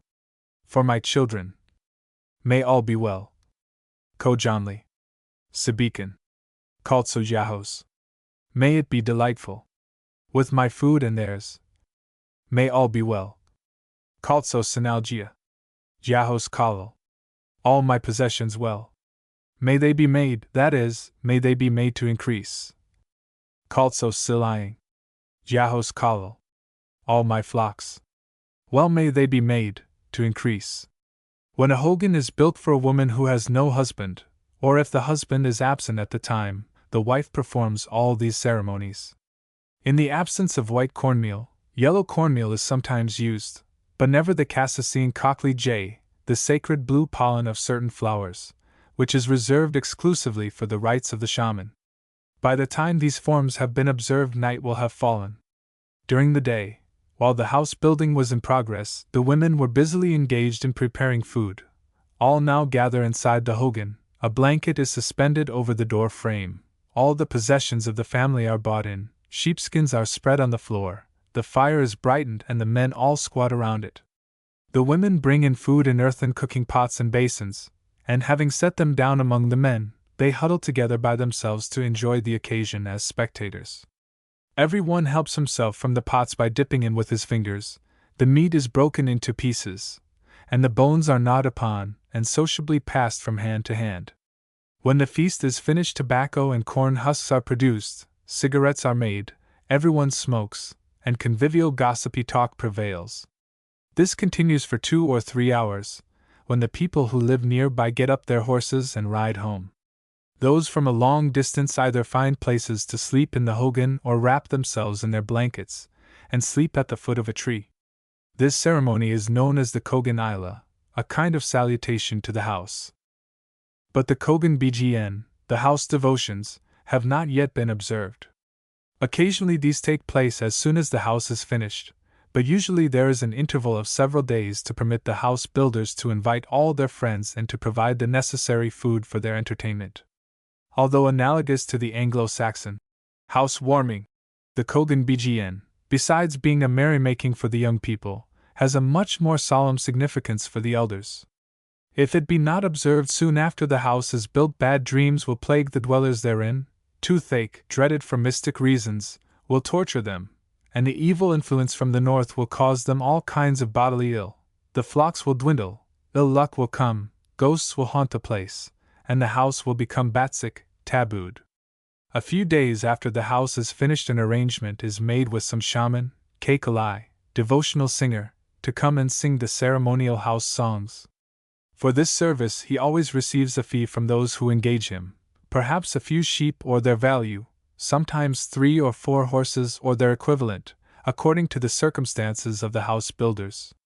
The social gathering at the Kogan Bgn is much the same as that of the Kogan Isla, when the house is built, except that more people are usually invited to the former. They feast and smoke, interchange scandal, and talk of other topics of interest for some hours. Presently the Kekalai seats himself under the main west timber so as to face the east, and the singing begins. In this ceremony no rattle is used. The songs are begun by the shaman in a drawling tone and all the men join in. The Kekalai acts only as leader and director. Each one, and there are many of them in the tribe, has his own particular songs, fetishes, and accompanying ceremonies, and after he has pitched a song he listens closely to hear whether the correct words are sung. This is a matter of great importance, as the omission of a part of the song, or the incorrect rendering of any word would entail evil consequences to the house and its inmates. All the house songs of the numerous Kekalai are of similar import but differ in minor details. The first song is addressed to the east, and is as follows. House Song to the East. Qaaj. Bayaj. Bikogan. Isla. Far in the east. Far below. There a house was made. Kojan. Kogain. Delightful. House. Kas Sialsi. Bibikagan. Isla. God of dawn. There his house was made. Kojan. Kogain. Delightful. House. KLKL. Bibikagan. Isla. The dawn. There his house was made. Kojan. Kogain. Delightful. House. Naking Elakai. Bibikagan. Isla. White corn. There its house was made. Kojan. Kogain. Delightful. House. UCI Alkasai. Bibikagan. Isla. Soft possessions. For them a house was made. Kojan. Kogain. Delightful. House. Koele. Nastsin. Bibikagan. Isla. Water in plenty. Surrounding. For it a house was made. Kojan. Kogain. Delightful. House. Kassaseeing. Bibikagan. Isla. Corn pollen. For it a house was made. Kojan. Kogain. Delightful. House. Sienga Nagai. Isla Bike. Kojan. The ancients make their presence. Delightful. Kojan. Kogain. Delightful. House. Immediately following this song, but in a much livelier measure, the following benedictory chant is sung. Sitsiji. Kajogo. Before me. May it be delightful. Psyches. Kajogo. Behind me. May it be delightful. Sinis. Kajogo. Around me. May it be delightful. Siagi. Kajogo. Below me. May it be delightful. Sikiji. Kajogo. Above me. May it be delightful.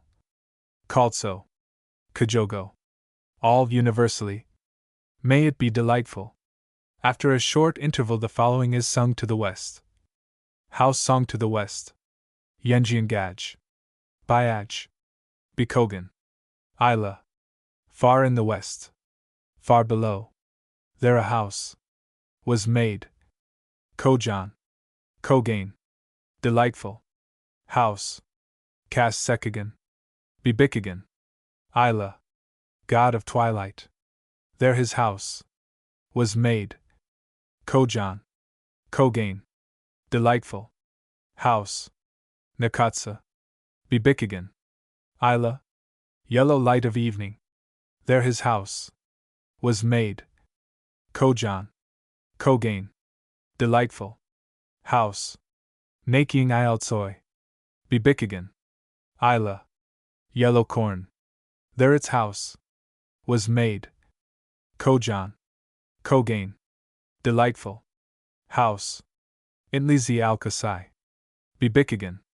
Isla. Hard possessions. There their house was made. Kojan. Kogain. Delightful. House. Kobiaji. Bibikagan. Isla. Young rain. There its house was made. Kojan. Kogain. Delightful. House. Kassaseeing. Bibikagan. Isla. Corn pollen. There its house was made. Kojan. Kogain. Delightful. House. Sienga Nagai. Isla Bike. Kojan. The ancients make their presence. Delightful. Kojan. Kogain. Delightful. House. The song to the west is also followed by the benedictory chant, as above, and after this the song which was sung to the east is repeated, but this time it is addressed to the south. The song to the west is then repeated, but addressed to the north, and the two songs are repeated alternately until each one has been sung 3 times to each cardinal point. The benedictory chant is sung between each repetition.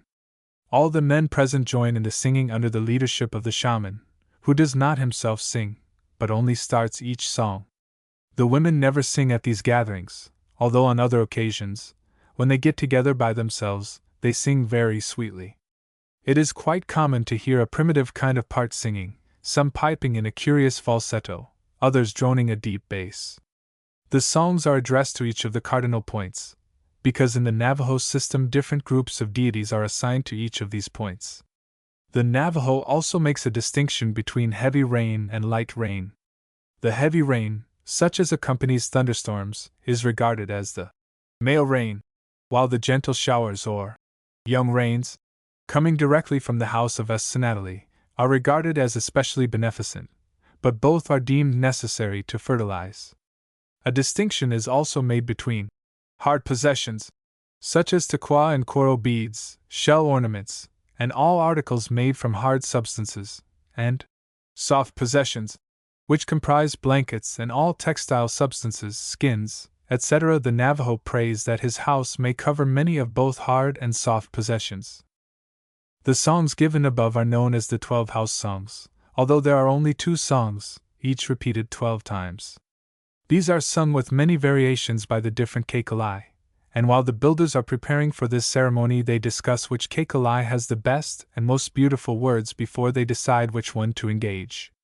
But the songs are invariably addressed to the deities named Kas-Sialsi, the god of dawn, and Kas-Sekagan, the god of twilight, and they always have the same general significance. After the 12 songs are finished, many others are sung, to Senatally, a benignant goddess of the west, and to Yalkai Estsin, the complementary goddess of the east, to the sun, the dawn, and the twilight, to the light and to the darkness, to the 6 sacred mountains, and to many other members of a very numerous theogony. Other song prayers are chanted directly to malign influences, beseeching them to remain far off, to Inkoengi, evil in general, to Dakus, coughs and lung evils, and to the Bikakuji, sorcerers, praying them not to come near the dwelling.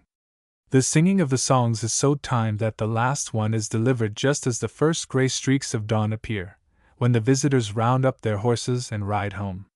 The Hogan of the Yebetkai Dance. The Hogan of the Yebetkai Dance. Despite the ceremonies which have been performed, it frequently happens that malign influences affect the new dwelling. The inmates suffer from toothache, or sore eyes, or have bad dreams, or ghosts are heard in the night. Then the house ceremony is repeated. If after this the conditions still prevail and threatening omens are noted, an effort is made to ascertain the cause. Perhaps the husband recalls an occasion when he was remiss in some religious duty, or the wife may remember having seen accidentally an unmasked dancer, or they may be convinced that a sorcerer, a silkuji, is practicing his evil art. Such malign influences must be due to some definite cause, and it must be found. Then, if the cause be grave, resort must be had to a very elaborate ceremony, the dance of the Yebetkai. For the observance of this ceremony it is usual to construct a flat roof hut called Ayakaskuni, meaning, literally, under the flat. The roof is nearly square as well as flat, and the edifice, with its spreading base, suggests a truncated pyramid. But as it is roughly covered with earth heaped over the entire structure, it is externally little more than a shapeless mound. Plate 89 is an exterior view of one of these special hogans, which is also shown in plan in Figure 241. 89. When it has been decided to build an Ayakaskuni, all the young men of the neighborhood join in the labor while some of the older men direct them in the prescribed methods. The procedure is much the same as that employed in building the regular hogan, but larger timbers are required. Any kind of timber growing in the vicinity is used, but as groves of pinyon and juniper are most abundant in the Navajo country, these are the kinds usually employed. The stunted, twisted trunks of these trees make it a matter of some difficulty to find the necessary timbers of sufficient size, for they must be at least a foot in diameter. When found, the trees are cut down and carried to the site selected, which must have fairly level surroundings, free from dense wood and underbrush, so as to afford a clear space for the ceremonial processions and dances. For heavy posts are necessary. Legs, the Navajo call them, and these must be trimmed so as to leave a strong fork at the top of each at least 6 feet from the ground when set upright. For others, for the horizontal roof beams, must be 10 feet long, but without forks, and 2 more, the straightest and longest, are necessary for the doorway passage. These 10 timbers are called seisai, the same term that is applied to the 5 main timbers of the ordinary hogan. The 4 posts are set firmly in the ground in shallow holes at distances apart corresponding to the length of the main roof beams, and so arranged as to describe a square, the sides of which face the cardinal points. The prescribed position of the doorway is the center of the eastern side, and it must face the east exactly. The post at the southeastern corner is the first to be set, then the one at the southwestern corner, with the forks arranged on the same line. The northwestern post is then set, and finally the one at the northeastern corner, and the forks of the last 2 are also placed on the same line. In the ground plan, Figure 241, the posts are numbered in the order in which they are set up. This sequence is not always strictly followed, but the old men say that this is the proper way. The beam for the southern side of the roof is next lifted into place, and laid so as to rest in the forks of the 2 posts on that side, with the ends projecting a little beyond them. The beam on the northern side is similarly placed, and the western and the eastern beams are next laid so that their ends rest upon the ends of the beams already in place. Another timber is then placed parallel with the eastern beam, as shown on the plan.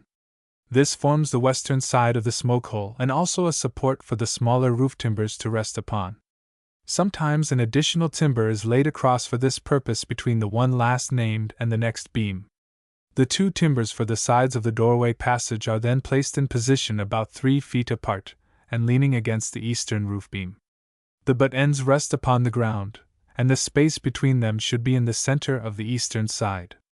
All the main posts and beams are stripped of bark, the rough knobs and protuberances are hewn off, and they are finished according to the skill of the builders or the exactions of the old men who superintend the construction. While this work is in progress, a great number of smaller and less shapely timbers are procured for the sides and roof. To determine a pitch for the sloping sides, all the workers arrange themselves so as to encompass the square frame, and a few of the longest of the irregular timbers are placed here and there around it, leaning against the beams. They are roughly aligned, and some attempt is made to have the sides of the same slope. The floor area thus determined, the outer edge of which would fall 4 to 6 feet outside the posts, is then lightly dug over to remove all irregularities, and is made as level as possible. As in the ordinary hogan, the upright posts of the door frame are set near the lower ends of the doorway timbers, and the roof and sides of the doorway are covered in when the sides of the hut are enclosed, which is the next step in the construction. Small tree trunks and timbers are placed closely around the excavated floor area, with their upper ends leaning against the roof beams. They are not set very regularly, and boughs are often used to fill the larger crevices, while the corners are turned in a clumsy manner, with the tops of the timbers overlapping each other, while the butts diverge in a haphazard curve. The roof is laid with smaller timbers, the longest resting on the smoke hole timber and the western beam, while the shorter pieces span the smaller interval from the former timber to the eastern beam. The arrangement of the smoke exit differs from that of the ordinary hogan. In the latter, an open space is left between the doorway timbers at their upper ends. In the Iakaskuni, the doorway roof is continued up to the eastern beam, which forms the eastern side of the smoke hole. This hole is in the main roof, in line with the doorway but just beyond the ends of its timbers, and it is usually about 3 feet square. Figure 242 is an interior view of the frame, looking outward. The structure is finished like the hogans. The frame is covered by heavy layers of cedar or juniper bark over the sides and roof, and finally with a deep covering of earth packed firmly over the whole exterior. The door frame is usually about 4 feet high and 2.5 feet wide.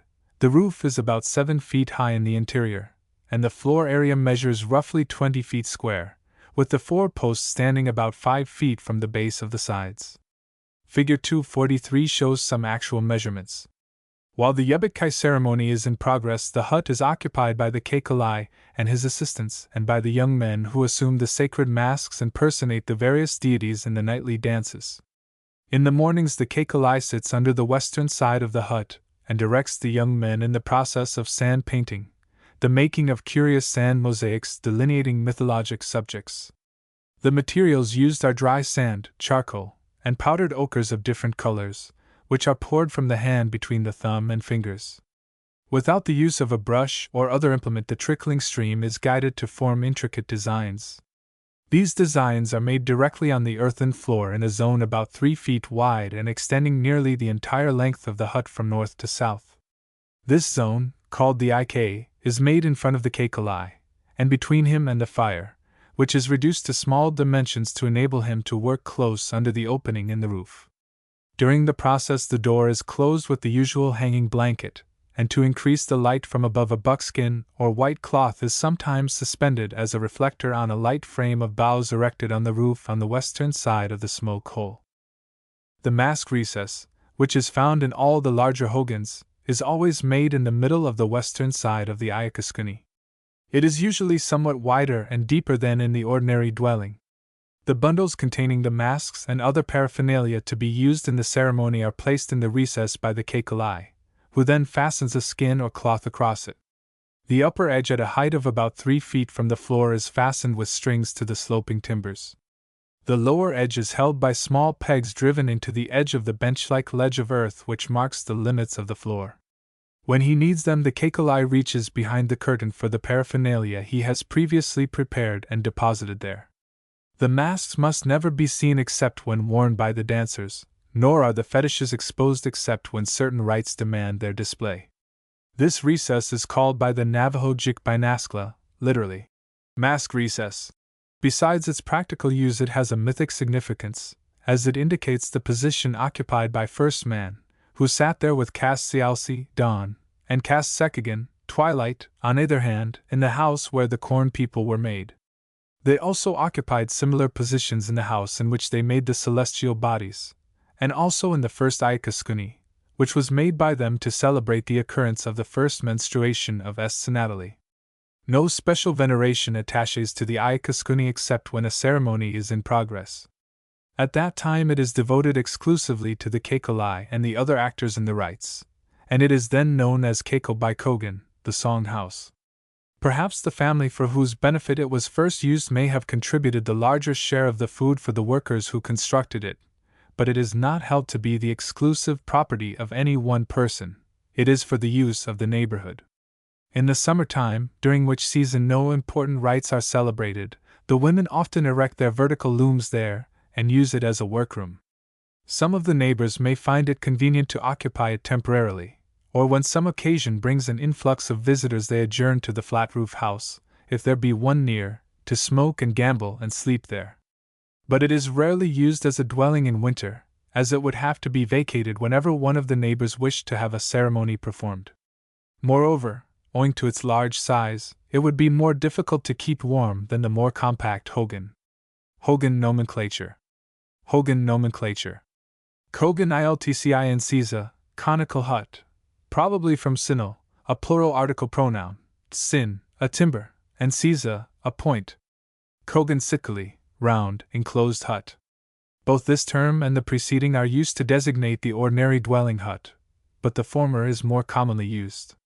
Kai east, Kaka south, Yenjienga west, Nakokos north, Nani flat bevel, Ai vertical, Hai Nia slanting, Nanai a long straight object, as a timber, Kakas Nai south timber, Yenjiengas Nai west timber, Nakakas Nai north timber, Cyangescence Nai doorway timbers 2. Cyangescence Nai, doorway timbers 2. The 5 principal timbers composing the frame, collectively called. The 5 principal timbers composing the frame, collectively called. Seisai frame. Sometimes these timbers are called Kakaj Nai, Yenjiangaj Nai, etc. C means here, or brought here. G means there, or set there. The western timber is also specially designated Bijij Nalkak, brought together into it, an allusion to its function as the main support of the frame, as the other 2 timbers rest within its spreading fork. The 2 doorway timbers are also designated as north or south timber respectively. They are also called Cyanjessen Binini Li, those in place at the doorway passage. Caesar, a point, the forked apex. Elejka, the ground, the floor. Bituka, surrounding projection, the ledge or undisturbed margin of the floor area. Cyanjessen, the road there, the doorway. This term appears to mean the road there. To the east, that is, to Tsanganoi, the sun. The word Tsang also means day. Sion Jessen Silai, the uprights of the door frame. They are also called Sion Jessen Ai, but this, strictly speaking, means one upright. Silai or Silai, a pair.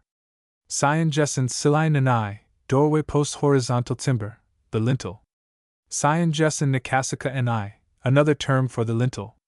A single stick lying on the ground is called Sinsika Ni, but when resting upon something above the ground it is called Sinkasika Ni.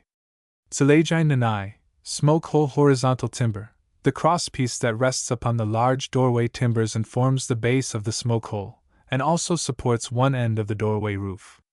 Tsilajai Nikasika Ni. This term is also applied to the smoke hole stick, as in the case of the lintel above. Sion Jessen Bicase Nanahoji, doorway upper surface flat roof, the doorway roof formed of parallel sticks resting on the lintel and the smoke hole base. The word bogance, uppermost, is sometimes used instead of bicase. The term Nanahoji means, literally, timbers laid level side by side, and is applied to a floor of wood, as in Wyas Nanahoji, the below-level arrangement of timbers or boards. It is also applied to walls, as in Bias Binahoji, the side arrangement of boards. A bridge across a stream is called Koenli Naiji Nanahoji, the first term meaning water flowing. Sion Jessen Bias Binahoji, doorway side walls, the sticks set in between the uprights of the door frame and the slanting doorway timbers. Tsilajai, smoke hole, derivation obscure. Bias Binahoji, the side walls, the smaller timbers which enclose the hut. They are also called Bia Si Binini Li, leaning around the sides, from Hai Nia, slanting, and the plural article pronoun sinal. Uji, cedar bark. Uji Bihezjahi, cedar bark laid on, the bark covering. Elij, earth. Elij Bihesni Li, earth thrown on or lifted on, the earth covering. Canopal, suspended thin object. This term is always applied to the door covering, which is usually a blanket hanging from the lintel. Terms applied to different parts of the floor area. Kayaj Nisi Skla, within the small corner in the east. The derivation is probably as follows: Kaj in the east, and I from uni, within, sis from iltsi si small, kla from naskla, a corner. Kakaj Nisi Kla, within the corner in the south. Yenjian Gaj Nisi Kla, within the corner in the west. Nakakasjan Isi Kla, within the corner in the north.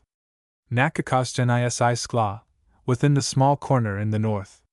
Kanak Pengi means something like sacred path or direction. Naspas is the name applied to a circle. During a ceremony, persons entering a hut must pass into the left of the fire. To leave the hut, they pass out on the north side of the fire, i.e., under half, the center of the hut. Ko Ingnaik, fireplace, probably derived from koing, fire, and I, land, and ku, track or footprint. Ku also means land. Kanika, meaning unknown, it is applied to the space between the fire and the entrance. Jik by Naskla, mask corner or recess. Sion Jessen, the entrance. See explanation above. Close, without, the area in front of the entrance outside of the hut. Kogan by Nice, outside of the hut. Yebitkai house nomenclature 2. 2. Ayakahaskuni, or Kaskuni, the Yebitkai house, probably derived from Aya, under, and Kahaskuni, a detached, smooth-sided, flat-top mountain.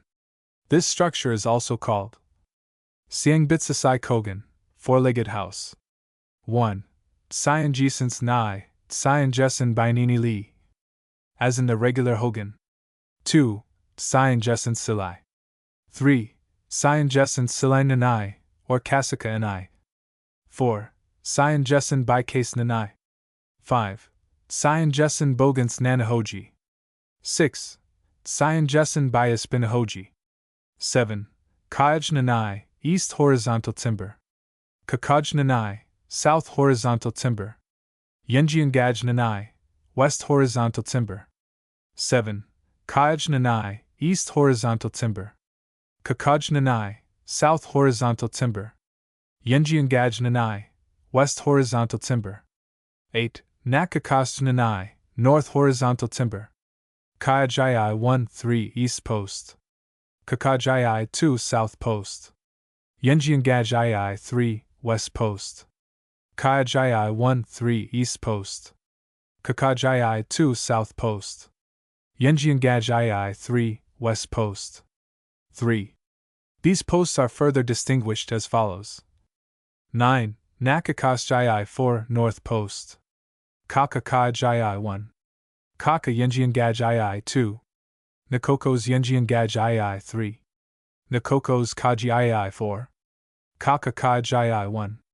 Kaka Yenjiangajai 2. Nakokos Yenjiangajai 3. Nakokos Kajii 4. 10. Bias Binahoji, the walls, also distinguished as north, south, east, and west walls. 10. Bias Binahoji, the walls, also distinguished as north, south, east, and west walls. 11. Bogans Nanahoji, uppermost roof, the main roof. 12. Syanjesan doorway. 13. Silajai, smoke hole. 14. Silajai Nanai, smoke hole timber. The same term is applied to the timber marked 7 in the figure. 14. Silajai Nanai, smoke hole timber. The same term is applied to the timber marked 7 in the figure. Footnotes. Footnotes.